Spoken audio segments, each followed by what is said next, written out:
రక్షణే ధ్యేయంగా భావించి బార్డర్ల కాపుగా సేవ బ్రతుకంత మాకై దారబోసావా. కన్న తల్లి కట్టుకున్న లేనుదిలి కష్టాల నువ్వు మోసేవా, కన్నుల దుఃఖాన్ని దాసి నడిసావా.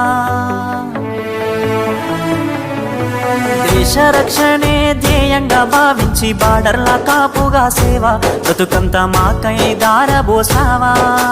కన్న తల్లి కట్టుకున్న లేనుదిలి కష్టాల నువ్వు మోసేవా, కన్నుల దుఃఖాన్ని దాసి నడిసావా. మరువలేమయా మంచు కొండలను అడ్డ తిప్పలను, చూడలేమయా ఎన్నడూ నీ కంట జారిన కన్నీల